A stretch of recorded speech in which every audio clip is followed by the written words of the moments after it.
Live from the National News Studio, Sri Lanka.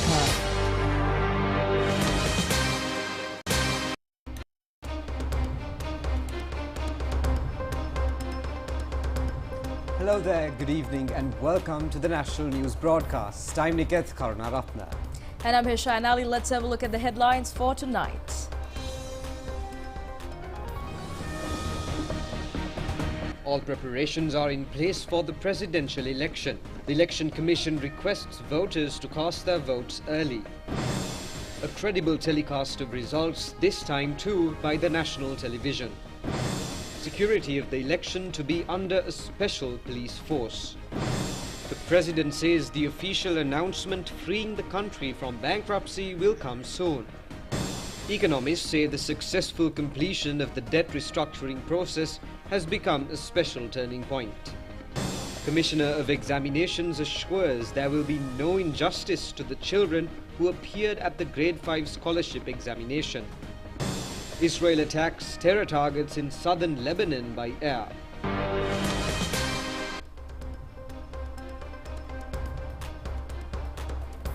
On to those and other stories in detail, and your top story for tonight is the Election Commission requests the voters to cast their votes tomorrow as early as possible.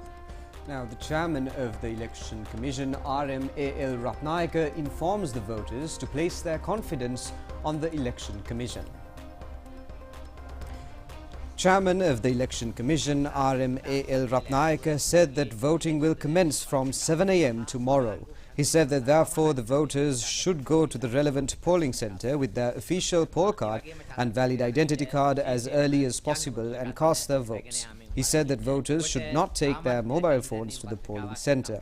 He said that if any voter has not yet received a poll card, he or she should enter the Election Commission website and get a QR code to obtain a copy of the official poll card. He said that even without the poll card, people can vote proving their identity at the polling centre. He said that voters can cast their vote by marking a figure 1 in front of the preferred name of the candidate and the symbol.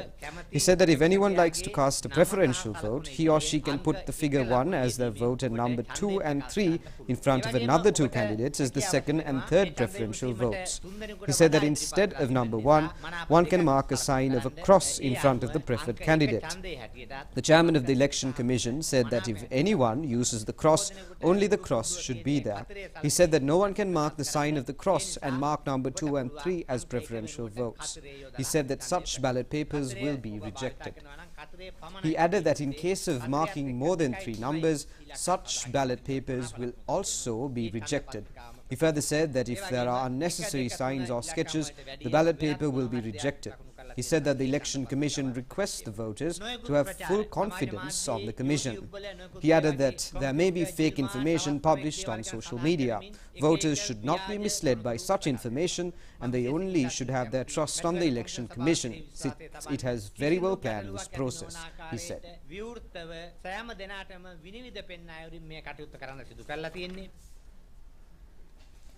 As the nation is gearing up for one of the most crucial presidential elections in Sri Lankan history, the nation is eager to know about the preparations and some updates. So joining us tonight is the Additional Commissioner of Elections, Mr. Sivasubramaniam Achyuthan, to shed some light on the election proceedings. Welcome on board, sir. Hi, good evening. Thank you very much for inviting me today. Very good evening. So the very first question would be, sir, could you say some information about the latest updates and the preparations ongoing for the election as of now? Right. Actually, all arrangements have been set up and the ballot boxes and the ballot papers and all documents have been dispatched to the relevant polling station, and all poll officers, including the chief presiding officers, now stationed in the designated polling station, and we are ready to start the poll by tomorrow morning 7 o'clock, and voters can come and cast their votes from 7 a.m. onwards by tomorrow. So, could you guide us through the correct procedure on how we can cast a vote? Okay, well, as our chairman requested, please go to the polling station early in the morning. Don't wait until the last minute to avoiding the queues and the delays in the line. So there is a possibility to cast your vote from morning 7 to evening 4 o'clock. But don't wait until the last minute. Go to the polling station, designated polling station by early morning around 7 or close to that time. And please take your official poll card with you and the identity documents which is announced by the Election Commission and accepted by the poll staff. So take that and identify yourself and cast your vote. The procedure of casting vote is as per the regulation, to cast your vote, the voter have to mark 1 against their preferred candidate, and if he really wanted to go for next preference vote, he can mark 2 and 3, or otherwise if you are willing to mark only 1 vote for the candidate, they can put cross. No any other mark will accepted it. Don't put any other marks. Definitely if you put cross and 2, 3 will reject, so don't do that one. If you have only 1 vote, you use only cross. If you have 2, 3 preferences, put 1, 2 and 3. Thank you very much, sir. And any final remarks, any message as the Additional Commissioner to the nation? Yes, we are expecting all the voters as well as the candidates and the political parties and the followers, please respect the regulations and support Election Commission to conduct a peace and free, fair election. Thank you so much. Thank you very much, sir, for joining us on board tonight at such a crucial time, and it is very reassuring to know of your efforts to ensure a very smooth and successful presidential election 2024. Moving on, according to the returning officers, all arrangements are in place for the successful conducting of the 2024 presidential election by now, and the ballot boxes are being transported to the concerned centres right at this moment. 1,765,331 voters have become eligible to cast their votes in the presidential election from Colombo district, and 1,204 voting centres are in operation in the district. Ballot papers were taken to the concerned places were completed in the morning today, and 165 counting centres have been set up, and the main centres are Royal College, Colombo and DS Senanaika College. Distribution of ballot boxes for the voting centres in the Gampaha district started today morning, centering the Siena National College of Education and the premises at Wayanguda. 1,912 voting centres are in operation for 13 electorates in the Gampaha district. 1,881,129 voters have been registered in the district for the presidential election this year. There are 735 voting centres in the Kaluthuru district. Ballot boxes are being taken to the centres by now.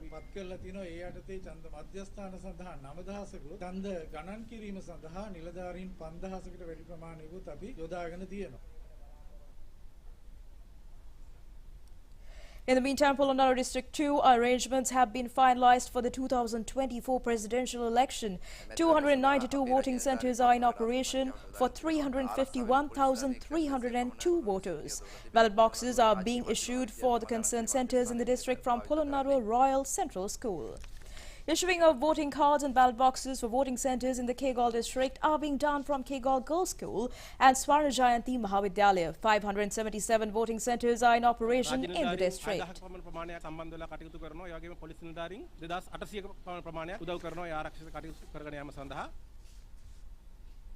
330 voting centres in the Matley district started receiving ballot boxes this morning.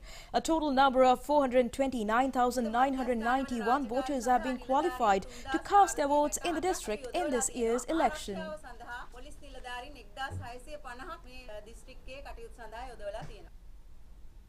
In Monragala district, issuing of ballot boxes commenced from the Monragala Royal National School for 383 voting centres in the district. The number of voters eligible for voting is 399,166.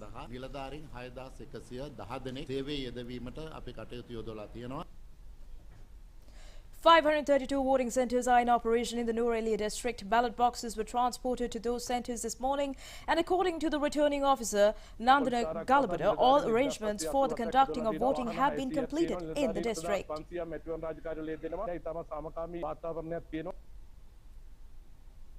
Returning Officer Chandana Tenakon says that all arrangements have been completed in the Kandy district for the presidential election this year. 890 voting centres are in operation in 13 electorates in the district.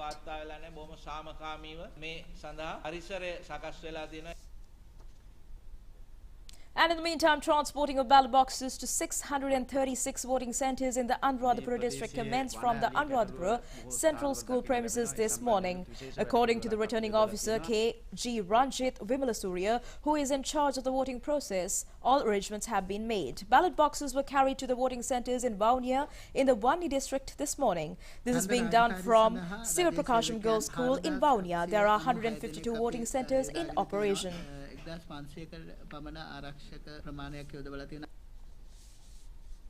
Carrying of ballot boxes to the voting centre in Batiklo district was started from the Batiklo Hindu College grounds. In the district, a total number of 449,686 voters have been registered in the district for this year's presidential election. Issuing of ballot boxes for 530 voting centres in Badula district commenced from the Badula Mahavidyalaya. 705,772 voters have been registered in 9 polling divisions.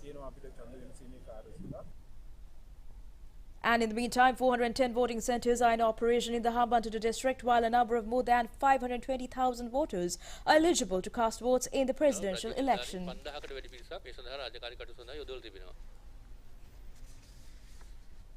526 voting centres have been set up in Mathura district. The main counting centre will be Mathura Rahula College premises. 686,175 voters will be exercising their franchise in the district.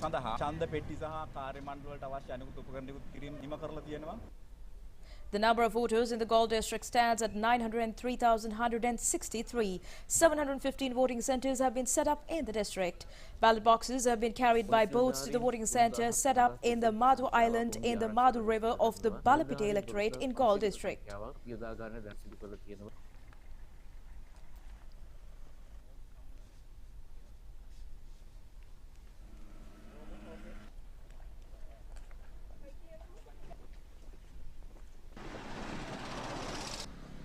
All preparations for the presidential election have been completed in Trincomalee district.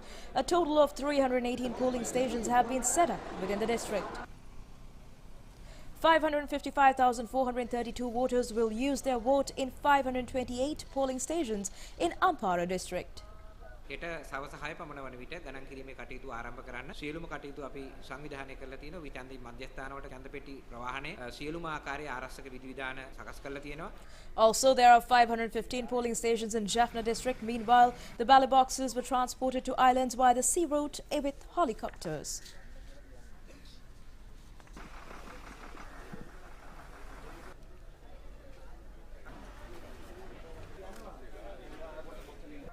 .700 polling stations have been set up in Ratnapura district. Ballot papers and ballot boxes were transported to all centres by midday today.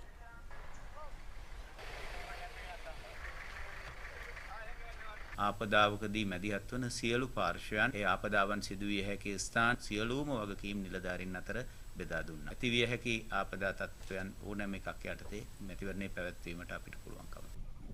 Meanwhile, the transportation of ballot boxes to all polling centres in Putlam district has been completed.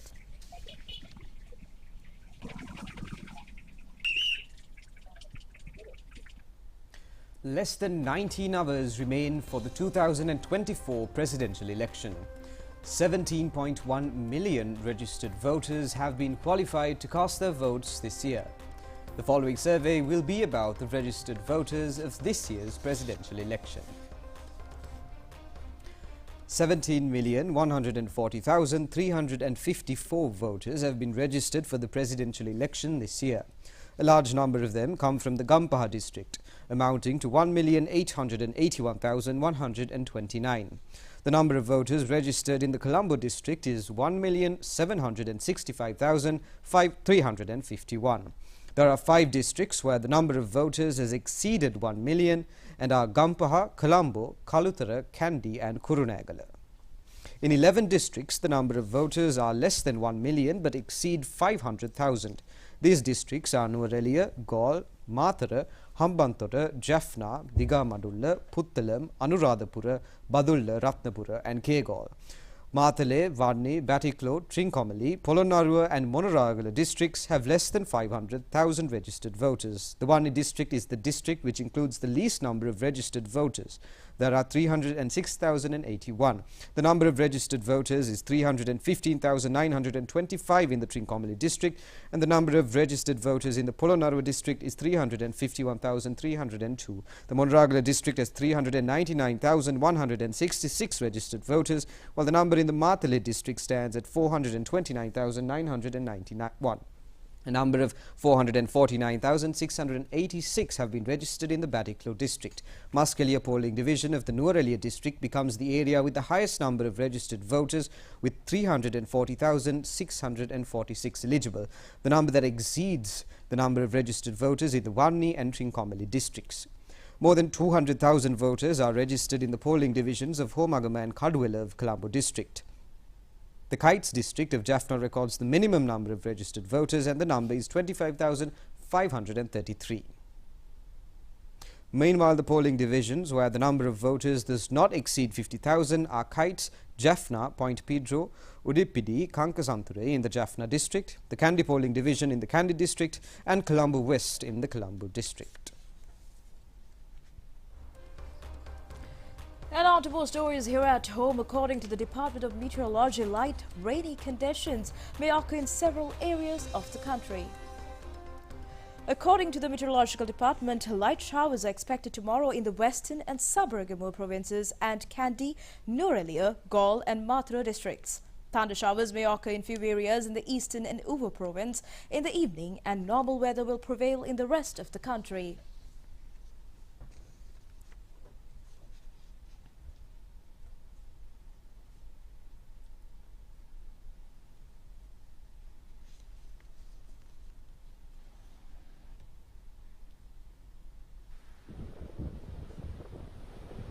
The founder of the Sri Lanka Podujana Peramuna, former Minister Basil Rajapaksa, has left the island. The airport sources stated that he left the country this morning. Meanwhile, the Sri Lanka Podujana Peramuna has suspended 3 party members. They are namely Pavitra Vanniyarachchi, Rohita Abegunawardena and S.M. Chandrasena. The General Secretary of the Sri Lanka Podujana Peramuna, Attorney-at-Law Sagara Karyavasam, says that their party membership was suspended since they extended their support to a presidential candidate of another party instead of the Sri Lanka Podujana Peramuna's own candidate. And in the meantime, President Ranil Wickremesinghe emphasized that discussions with the private bondholders have successfully concluded, marking a significant step in freeing the country from bankruptcy. He further stated that an official acknowledgement of Sri Lanka's recovery from bankruptcy is expected soon, along with a swift implementation of plans to advance the country. The President made these remarks during a meeting with the Executive Committee of the Chamber of Young Lankan Entrepreneurs at the Presidential Secretariat today. The President further emphasized that his goal is to rapidly shift the country towards an export-driven economy. The strategic plan required for the transformation have already been developed, with agricultural modernization being a key component. Get into more international trading and more exports. It's the only way for us to survive now. Otherwise we can't survive. We have just finished the negotiations now with the bondholders also. So next step is to ensure that a bankruptcy status is withdrawn. Thereafter we have to work hard. We have finished the easy part, no? Since we are going into export economy, all directions have to change, all systems have to change, and also we are looking at areas like modernizing agriculture, smart agriculture. I mean, many new areas to be opened up. We have to go out and compete, and it's a survival of the fittest. Once you make up your mind there, we will see how we go along. There will be a lot of restructuring of government done afterwards. Our first one was to get over the bankruptcy, so now that we've done the negotiations, question of them recognizing it maybe in the next month or so, come back and those seats will have overlook of it. And then thereafter we have to keep our concessions on payments will be excess of 10 billion. Some say maybe 15. We will only know in the afternoon, 2 o'clock they are sending the statement.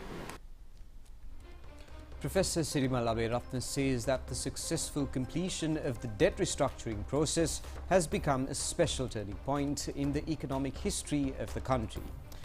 He expressed these views explaining the future benefits of debt restructuring mechanism.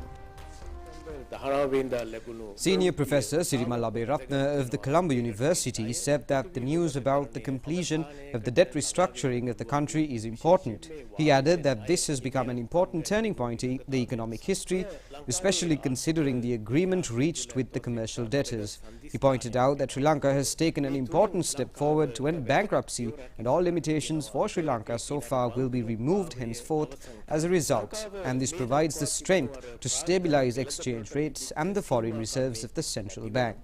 He stressed that this step includes a basic condition that will upgrade the ratings from the bottom towards the top, and it carries further importance since finalizing restructuring becomes specific. Today's announcement is the culmination of a long process. I know there is a lot of political discourse about the need to renegotiate a DSA. You can't renegotiate a DSA, which is a debt sustainability analysis. Now, yesterday's announcement basically is an in-principle agreement with the commercial creditors of the debt restructuring. The real coming out of bankruptcy is that we are under what you call a selective credit rating. And it will probably take a few more months to complete the whole process, after which there will be a rating action on us. Now, getting an investable rating is fundamental to our economic future.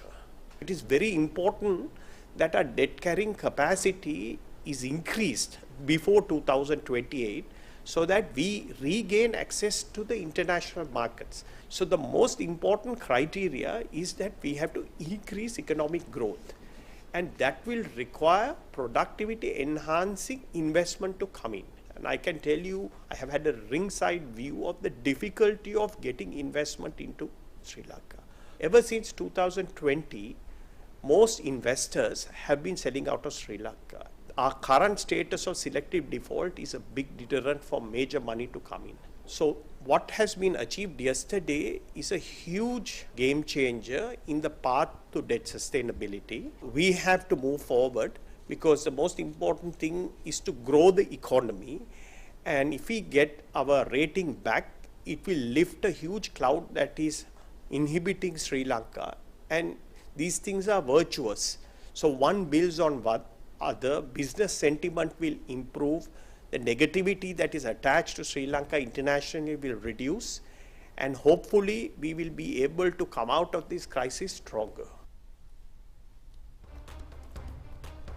Meanwhile, Commissioner General of Examinations Amit Jayasundara says that no students who sat for the Grade 5 scholarship examination will be subjected to any kind of discrimination.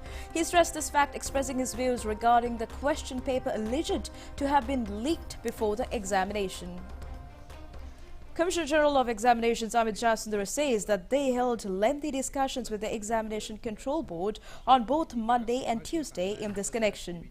He said that they acted according to the fundamental reports of the investigation teams and that all the investigative reports and other information received by the department have been sent to the CID to continue further investigations. He said that parents should not have any doubt regarding this investigation, and he said that according to the CID report, a decision will be taken to mete out the justice to each and every child.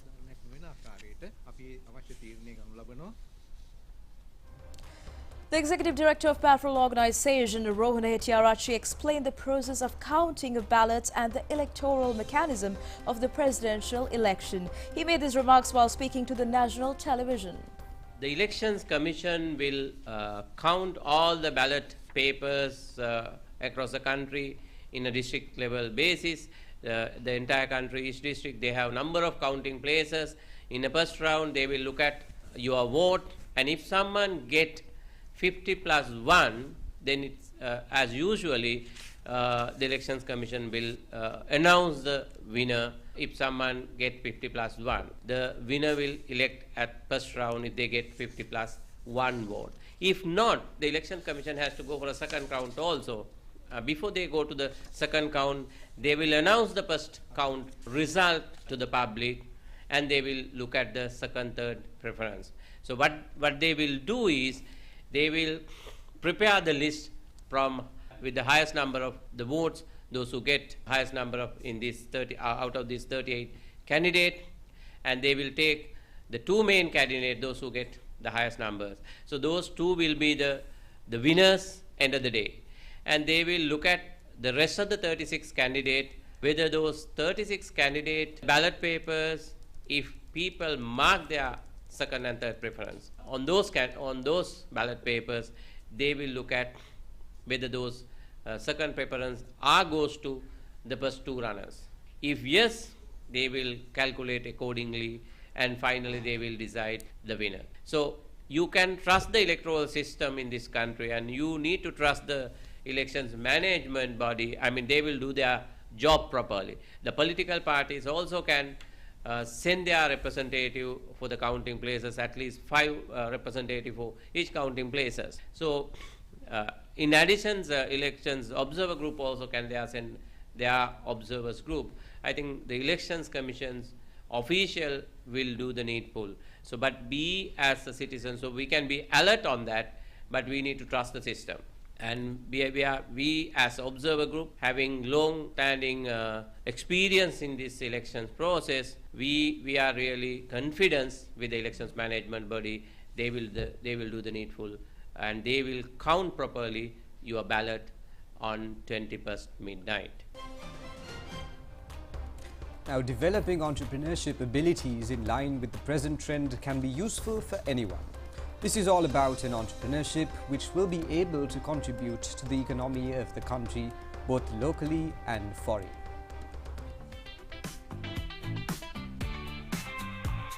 A large number is engaged in the field of beauty culture today.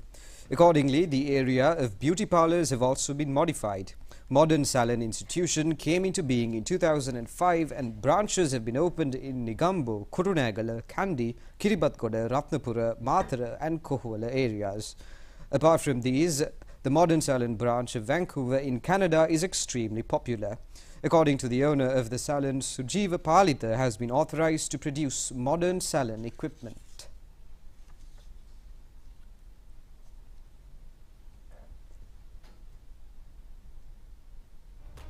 And that's all the news from home. Stay tuned for foreign news after this break.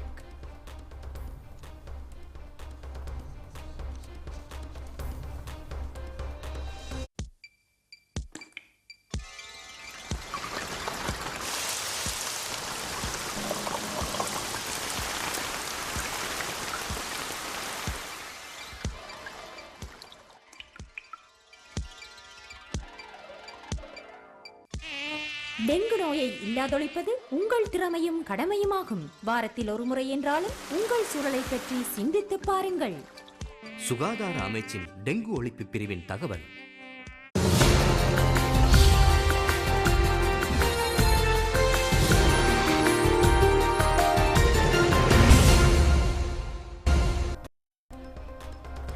Welcome back, and on foreign news, the foreign media has reported that Hezbollah has fired dozens of rockets into Israel and is targeting Israeli military sites.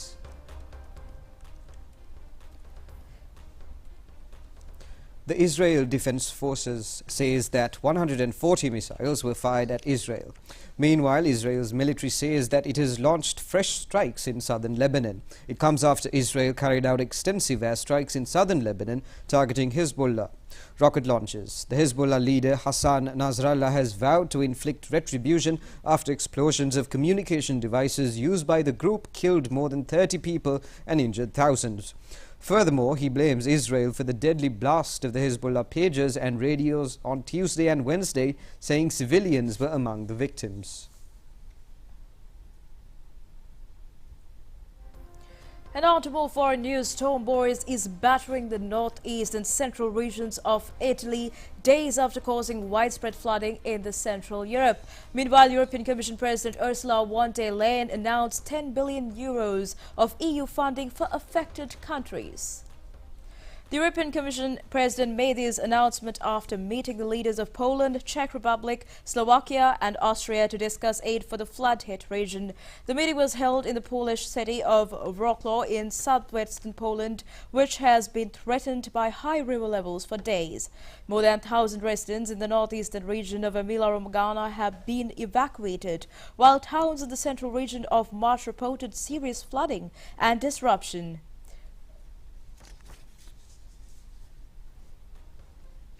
Introducing Prima Kottami Korean Ramen.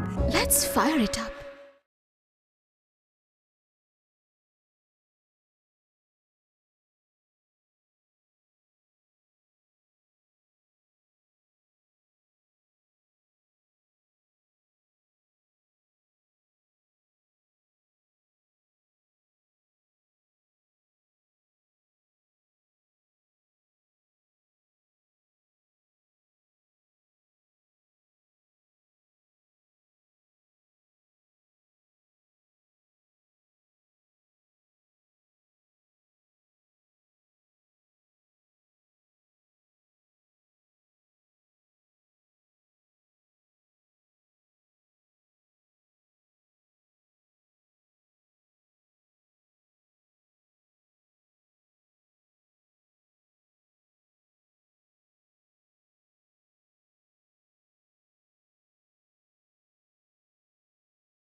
And that's all the news for tonight. Join us again at the same time tomorrow. Good night.